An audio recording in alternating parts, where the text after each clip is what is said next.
Ya recibimos a Matías Barbetaveña, legislador porteño, por el Frente de Todos. ¿Qué haces, Matías? ¿Cómo te va? ¿Qué tal? ¿Cómo están? Buenas Muchas noches. gracias por la invitación. ¿Qué falló para que los jugadores no pudieran llegar a saludar a la gente, o el desborde por la cantidad de manifestantes era tal, de hinchas, que hubiese sido imposible un operativo en el que saliera todo bien? La verdad es que no tengo información como para poder opinar en términos generales. Sí, lo que creo es que, bueno, ha habido, o sea, no sé, somos más grandes, recordamos, no sé, visitas del Papa, diferentes cuestiones que creo que el Estado puede organizar. Me parece que ahora todo este ataque que se hace, ¿no? Que uno veía desde algunos medios de comunicación y de algunos sectores de la oposición, tratando de forzar que no vayan a la Casa de Gobierno, que el Estado no tenga nada que ver, que el tema de la idea de la política, lo que hace es conspirar contra el único que puede organizar algo así, porque el monopolio de la fuerza es del Estado, y si el Estado no se hace cargo, no hay forma que se organice. Uno, la verdad que extraña la imagen del balcón, ¿no? De Maradona con su pueblo en la Plaza de Mayo. A uno le hubiese gustado que pase eso, pero entiendo que lo que pasó fue maravilloso. Yo no me cansé, fui con mi hija, que es muy futbolera, lo disfruté, y ver las imágenes todavía, me paso horas mirando en Instagram. Me parece que fue una fiesta maravillosa, que más allá de las cuestiones menores que pueden haber pasado, obviamente algunos heridos que hubo, que eso es lo más grave, creo que fue una fiesta maravillosa, que tenemos un pueblo maravilloso, que la creatividad, que la forma en la que vivimos este mundial nos tiene que llenar de esperanza y de alegría del pueblo que somos. No me parece algo negativo. Con respecto a la ciudad, sí me parece que uno, en mi caso como legislador, porque la verdad que no sé cómo fue el operativo entre provincia y nación, sí desde la ciudad me hubiese gustado que la ciudad ponga baños químicos, que ponga puestos sanitarios, que ponga a gente a dirigir el tránsito, que exista la ciudad de Buenos Aires. O cuando se decide trasladarlo hasta la autopista, primero un peligro, porque la autopista estructuralmente puede soportar, pero tiene algunas cuestiones que podrían haber sido un riesgo, y después que se le avisa a la gente que vaya y no hay ni un policía para decir, che, no suban a la autopista, a guiarlo. O sea, me pareció una ausencia absoluta del Estado porteño. Pero así como digo esto, digo, la presencia fue después, sobre el final, salir a reprimir. Yo he visto imágenes en las redes a personas que pasaban caminando por ahí de forma violenta, con tiros de bala de goma, en algo que para mí ya es un clásico, que es tratar de demostrar que cualquier movilización es peligrosa. Y buscar que haya desmanes y que haya esas imágenes es una especie de señal que dan diciendo que siempre el pueblo en la calle es un problema. Y eso me parece que tenemos que condenarlo y pedir explicaciones, seguramente lo haremos en la legislatura. Si hablamos de la ciudad, hoy también hay una noticia que la tiene como protagonista, el fallo de la Corte Suprema que le acepta el pedido de una medida cautelar a Horacio Rodríguez Larreta para devolverle fondos coparticipables. ¿Cómo viste ese fallo? ¿Cuál es tu opinión? A ver, lo primero que me parece que como argentinos tenemos que ver es que no nos sorprende que el fallo de la Corte Suprema sea a favor de Larreta. O sea, ya estamos acostumbrados.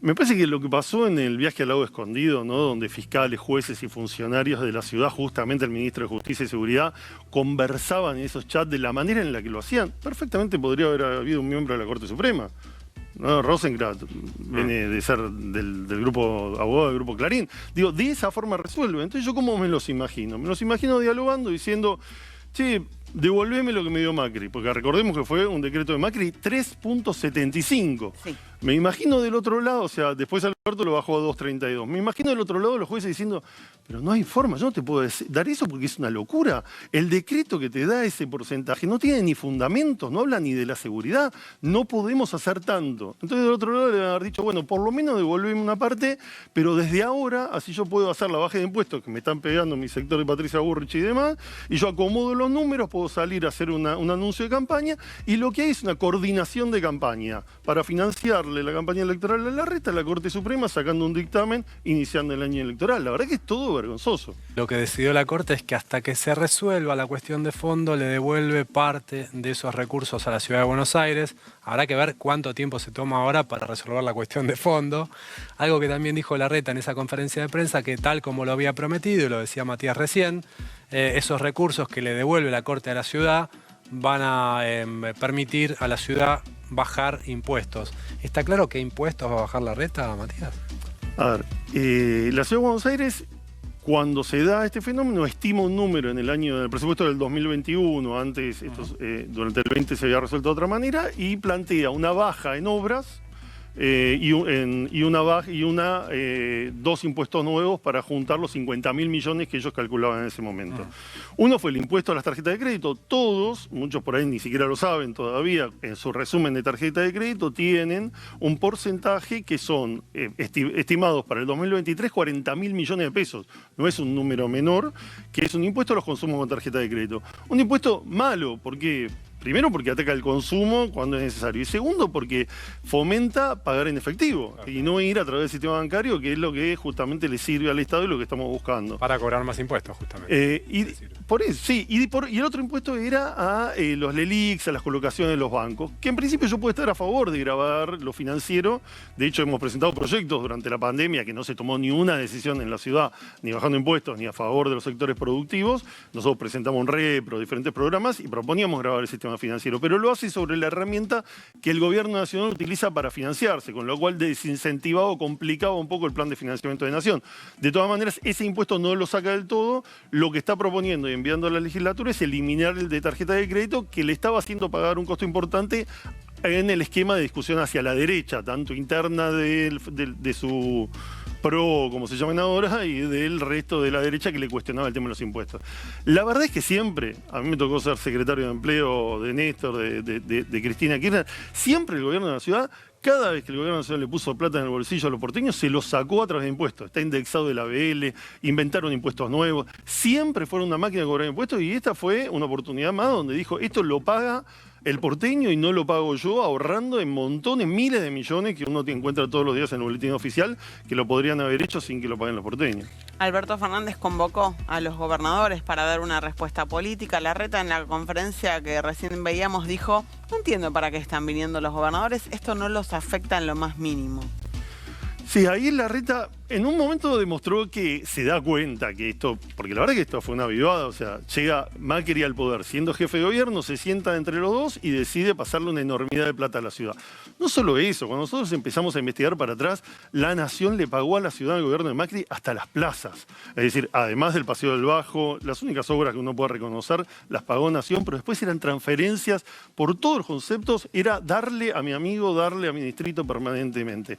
Ahora, cuando él habla, dice los 3 millones de porteños, dice, bueno, en realidad los 7, porque acá viene mucha gente como diciendo que estaban perjudicados también los del conurbano. Bueno, eso es de un cinismo, porque esas personas que vienen acá, millones de bonaerenses que vienen todos los días a producir, que trabajan, después cruzan y van a sus distritos a pedir que les recojan la basura, a pedir que les den iluminación, a pedir servicios básicos. Y eso o lo tiene que hacer Nación, que es la que pierde en este reparto, fondos, por ejemplo, para AISA, para que haya agua y cloaca, o lo tiene que hacer la provincia, que recordemos, el origen de estas desigualdades es cuando Armendáriz se dio 6 puntos de coparticipación al gobierno de Alfonsín, desfinanciando a la provincia. La provincia recibe el 20% de los fondos cuando tiene el 40% de la población. La verdad que la gran perjudicada del sistema de coparticipación es la provincia de Buenos Aires, y acá lo que están haciendo es generando justamente, es como si uno le sacara a nivel global a África para darle a Europa. Bueno, eso es lo que están haciendo y convalidando, y lo trata de disfrazar porque ahora está en campaña presidencial y trata de tener un discurso federal. Que todos los gobernadores, aún los que lo apoyan a él, en algunos casos, que algunos firmaron el documento, otros no, pero dijeron algo, manifiesten esa posición, es claro, porque más allá que no se le esté quitando fondos de la coparticipación, pues no se puede hacer porque supone unanimidad, le está sacando a la Nación fondos que son los de todos los argentinos, con lo cual claramente está perjudicando al resto de las provincias para quedarse con fondos cuando tiene 9.000 millones de dólares de presupuesto, una infinidad, tiene 3.500 millones de pesos por kilómetro cuadrado. En Santa Cruz hay 500.000 pesos. Ahí está. ¿Y desde el Frente de Todos en la Ciudad de Buenos Aires van a hacer algún planteo en esta discusión? ¿Van a tener alguna intervención? Ahora, nosotros ya hemos presentado muchos proyectos de ley para derogar este impuesto y donde además lo hicimos siempre con el presupuesto en la mano. Uno todos los días en el boletín oficial de la ciudad uno encuentra miles de millones de pesos que van a cajas de financiamiento de la política evidentes y nosotros presentamos proyectos argumentando y diciendo de dónde sacar los fondos para que este impuesto no exista, con lo cual nosotros no estamos de acuerdo con este impuesto y seguramente vamos a acompañar. Lo que nos parece un escándalo es que pretenda capitalizarlo como una baja de impuestos cuando ha sido un impuesto creado por él mismo sin necesitarlo y pudiéndole haber ahorrado a los porteños tener que seguir pagando indexado el ABL o no va a tener ningún beneficio durante la pandemia cuando no tenían actividad. Ni una pyme, ni un comercio, ni un trabajador, ni una cooperativa, nadie recibió un peso de la ciudad, mientras que al contrario le ponían impuestos que todavía van en contra de esa actividad. Con lo cual la disputa es más en términos políticos y está claro que esto el acto de hoy fue un acto de campaña, de lanzamiento, está debatiendo a dos puntas con nosotros, pero sobre todo con su sector político, tratando de debatir el tono con esta disputa que tiene con Patricia Bullrich, con Milei y demás. Están haciendo campaña y bueno, tendremos que plantearnos nosotros en términos de la estrategia para la ciudad, dándole un mensaje a los porteños también de que las cosas se puedan hacer diferentes, porque la ciudad, ellos argumentan que no pudieron usar la plata para obras, y la verdad es que la ciudad no hace obras hace muchos más años. No hay un metro de subte que se esté haciendo, no hay ninguna obra estructural. La ciudad, la verdad que podría estar muchísimo mejor, podría ser una locomotora del país, y está ahí a merced de los negocios de unos grupos concentrados del negocio inmobiliario. Matías, te agradecemos muchísimo que hayas venido esta noche. No, muchísimas gracias a ustedes.